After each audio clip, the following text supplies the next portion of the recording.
rambu, sama seperti rambu-rambu lalu lintas begitu ya, sudah memahami bahwa merah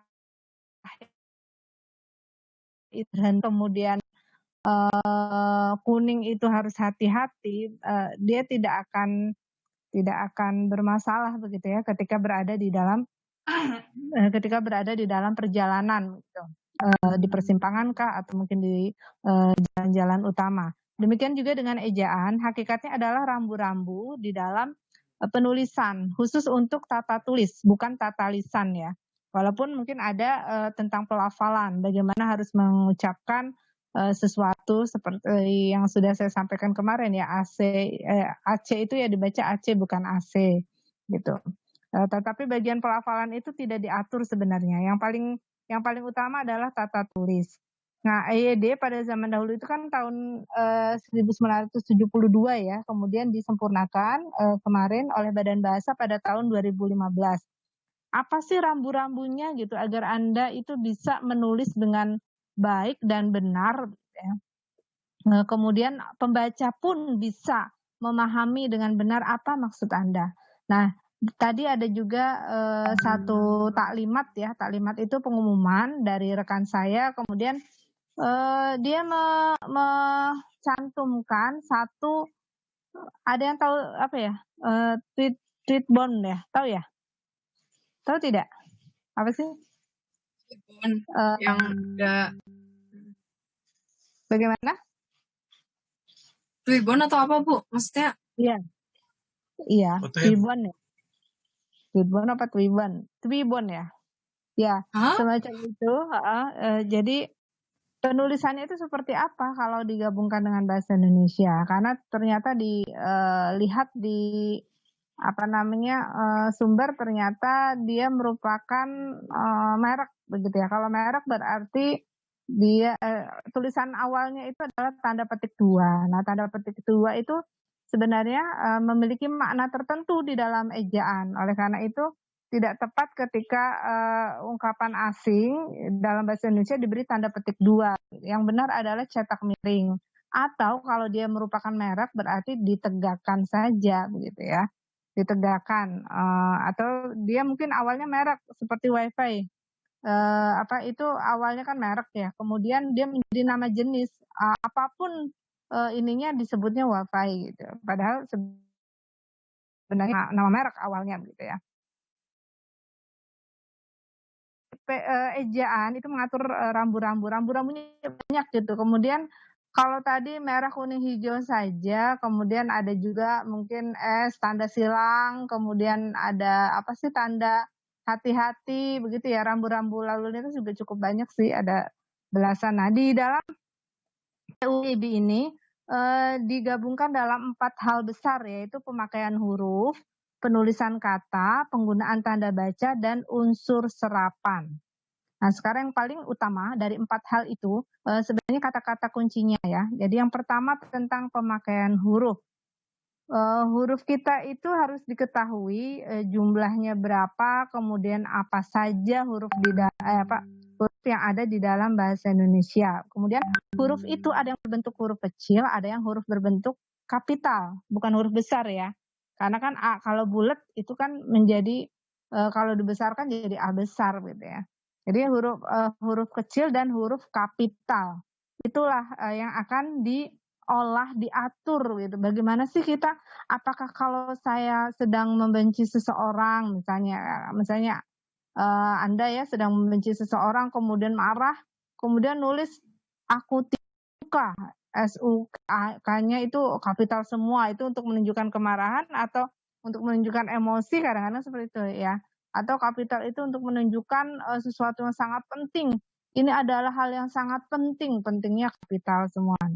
Kadang-kadang orang seperti itu ya, di dalam surat-surat pun begitu. Padahal tidak demikian. Untuk menunjukkan sesuatu yang penting di dalam ejaan itu bukan dengan huruf kapital. Kecuali sesuatu yang penting itu adalah judul. Kalau judul itu sudah pasti ya kapital semua begitu. Nah, ini pemakaian huruf. Jadi huruf kecil, huruf kapital itu mau diletakkan di mana sih begitu ya? Bentuknya seperti apa, pemakaiannya seperti apa. Ini yang hal utama di dalam ejaan. ketika kalian menyapa saya, Bu Atikah, itu yang kapital mana saja? Mas Hafiz?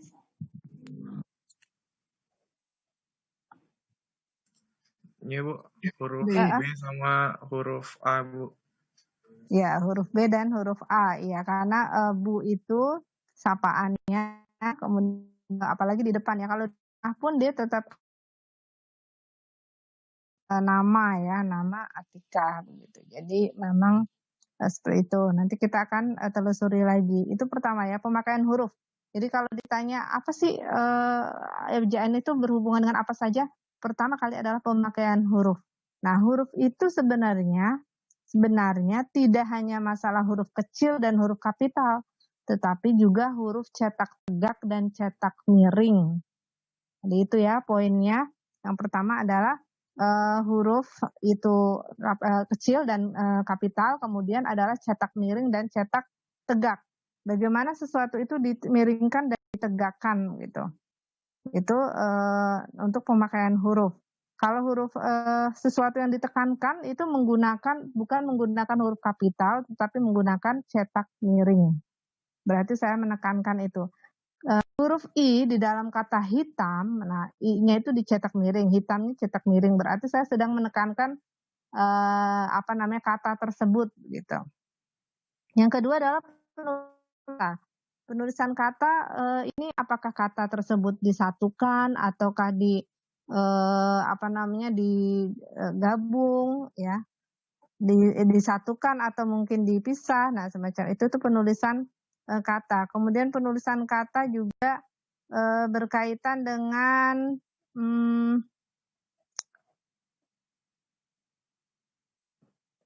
banyak ya. Penulisan kata itu ya lebih utama memang masalah penggabungan ya. Kemudian apakah dia luluh atau tidak begitu. Kemudian ketika diberi imbuhan di depan itu apakah berubah atau tidak. Misalnya menggapai itu awalnya katanya kan gapai ya. Kemudian tambah imbuhan kemudian kenapa muncul sengau di sana ya, menggapai gitu. Itu beda dengan memakan, bukan memakan gitu, tetapi memakan saja gitu ya. Itu variasinya begitu. Kemudian kenapa ketika sapu kok bukan menyapu tetapi menyapu begitu. Kenapa engnya tidak ada. Nah, semacam itu untuk penulisan kata ya. Jadi apa yang digabungkan dan apa yang dipisah. Kalau kita mengatakan pasca panen, nah itu pasca merupakan salah satu unsur terikat. Di penulisan kata kita akan harus dihafal ya. Pra, pasca, kemudian apalagi nir ya. Kemudian apalagi dasa. Nah, semacam itu merupakan bentuk-bentuk terikat sehingga harus muncul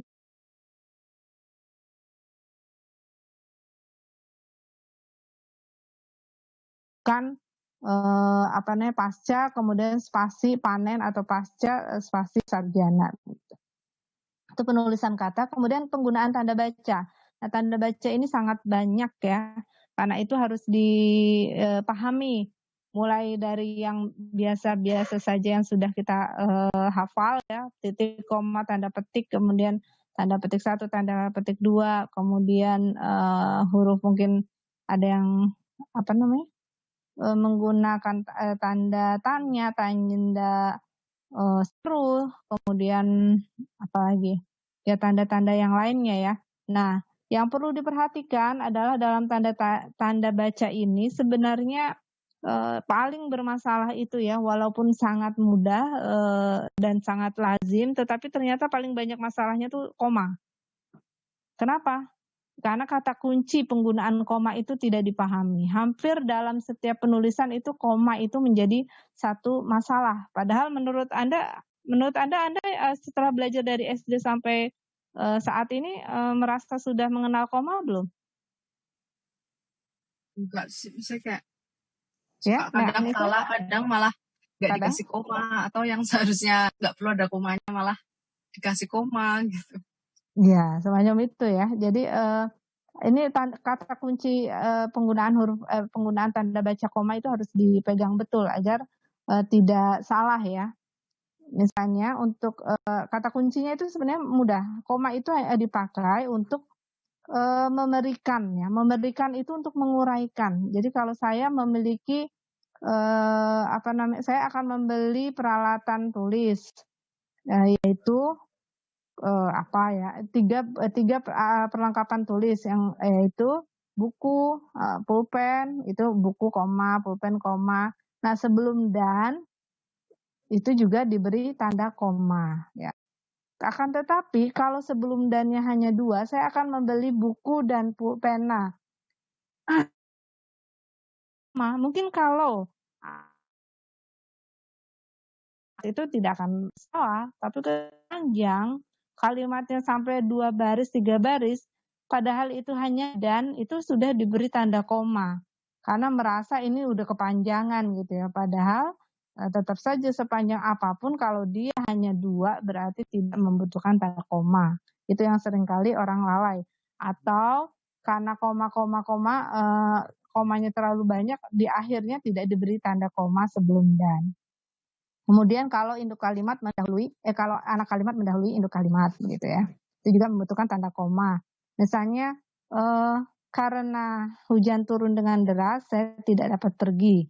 Nah, karena hujan turun dengan deras, koma, saya tidak dapat pergi. Itu kan yang utamanya itu kan saya tidak dapat pergi. Kemudian ada tambahan unsur subordinatif alasannya itu ya, itu yang dahulu disebut dengan anak kalimat. Nah, karena anak kalimat mendahului berarti diberi tanda koma. Kemudian yang bagian yang kedua adalah penulisan unsur serapan. Nah, penulisan unsur serapan ini merupakan karena kemarin sudah kita bahas bahwa bahasa Indonesia berasal dari banyak kosakata bahasa lain. Ketika diserap itu kalau sudah diterjemahkan atau dipadankan dalam bahasa Indonesia tidak perlu lagi cetak miring. Tetapi kalau diserap kemudian masih menggunakan bahasa asli berarti harus cetak miring gitu. Gitu ya. Jadi untuk penulisan unsur serapan. Ada juga yang tidak akan pernah ya dijadikan seperti dalam bahasa Indonesia. Tidak pernah dipadankan. Apa yang tidak pernah dipadankan? Itu huruf Latin ya. Bukan huruf Latin, nama-nama Latin misalnya. Itu tidak akan misalnya Oriza Sativa itu diubah menjadi Orisa Sativa begitu, itu tidak akan pernah begitu ya. Jadi nama-nama Latin itu tetap Oriza Sativa gitu. Atau Genetum Genemon misalnya, atau apa gitu ya. Oriza Sativa apa? Ada yang tahu? Padi. Ya, Genetum Genemon itu apa? Melinjo begitu ya. Nah, itu nama-nama nama Latin baik tumbuhan maupun hewan itu tidak diubah diserap atau dipadankan ya. Kalau diterjemahkan iya misalnya padi atau melinjo. Baik, itu yang dapat saya sampaikan. Kemudian saya minta setiap orang untuk menyampaikan Salindia ini sampai baru kita diskusikan kembali di ini ya. Saya jadi 4 hal itu utama. Kemudian saya minta tolong difoto dulu ya yang bertugas. Sebelum nanti waktunya berakhir, kita akan teruskan di WA. Untuk yang bagian pertama, huruf. Saya minta Mas Andi, huruf bahasa Indonesia itu ada berapa ya? 26, Bu. Berapa? 26. Ya, kemudian vokalnya ada berapa? 5. Ya, A, I, U, E, O ya. Kemudian Ya. ada yang disebut dengan diftong ya. Diftong ini juga banyak ya. I, ada au gitu ya. Kemudian yang lain A begitu ya. Survei. Nah, itu yang baru muncul ya di dalam ejaan yang sekarang itu A, survei gitu. Yang lainnya sebelumnya tidak ada. Kemudian tentang pemakaian huruf. Ini pelafalan ya. Pelafalan ini kemarin sudah ya tentang pelafalan MBA itu di Mas Andi coba diulang yang kemarin saya sampaikan. Ini dibacanya apa coba? Baca dengan cepat saja. Ya Bu, ada apa? Salindia kedua dibaca bagaimana? Pelafalan singkatan dan akronim.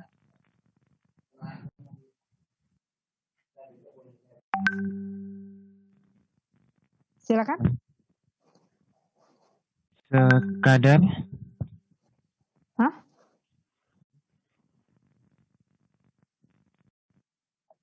WBA itu apa? Dibacanya WBA apa atau WBA? WBA. Ya, WBA. Kemudian?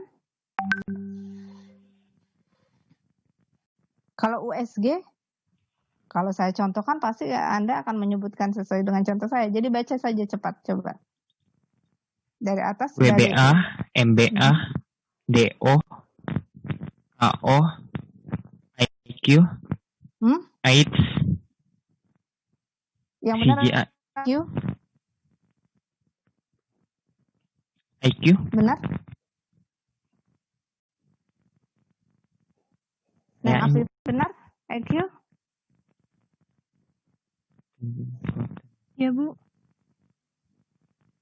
Yang benar apa? IQ benar? IQ. Prinsipnya apa?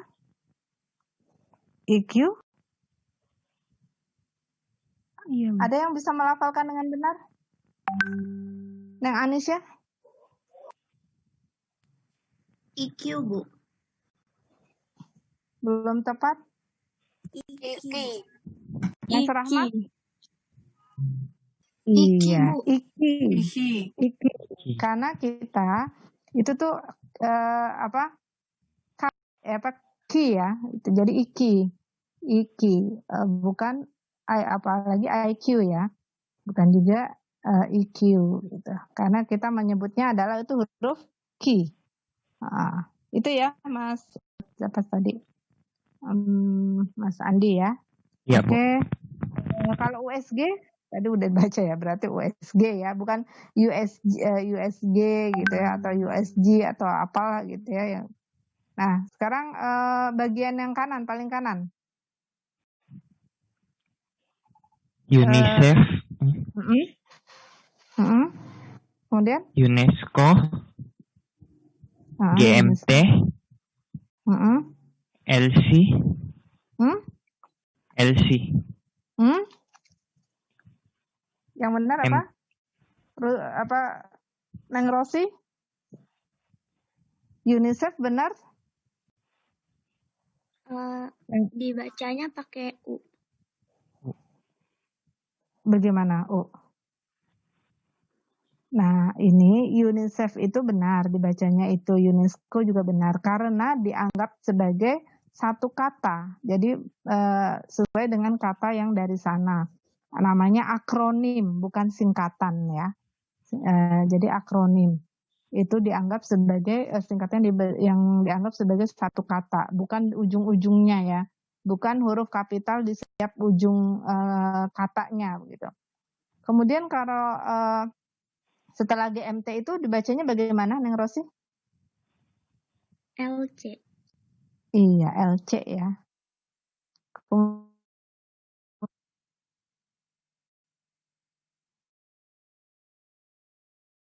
LC.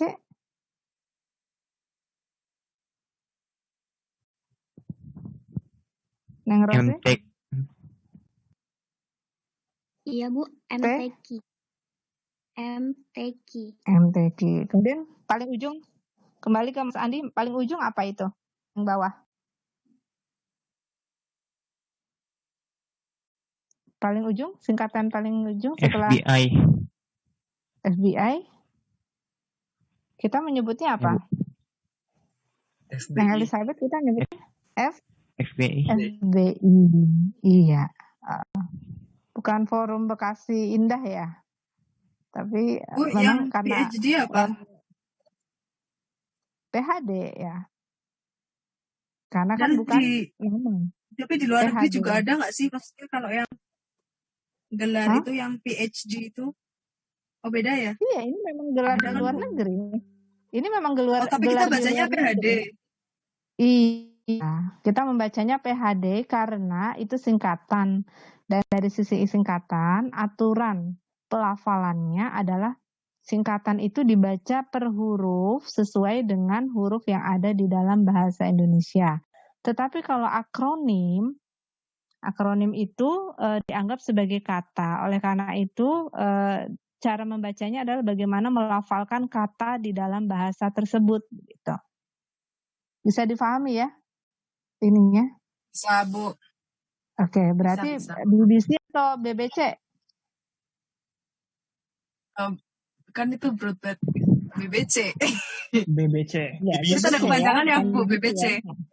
Kecuali Ada kalau Anda bicara lengkap satu kalimat bahasa Inggris gitu, saya sedang menonton televisi itu baru muncul BBC gitu. Itu kalau bahasa Inggrisnya lengkap ya. Atau kalau hanya diselipkan dalam ungkapan di antara bahasa Indonesia, kosakata bahasa Indonesia berarti ya BBC begitu ya. Baik, yang pelafalan kata ini tidak usah karena kemarin sudah. Sekarang silakan ini ejaan sudah. Penulisan huruf kapital. Mas Iqbal.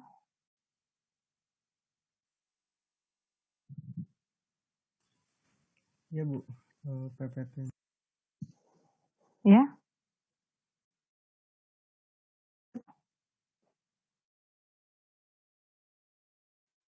Silakan dijelaskan.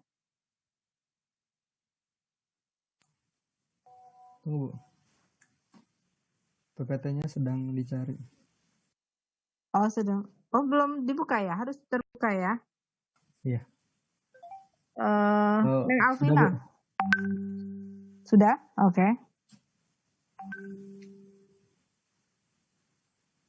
Silakan.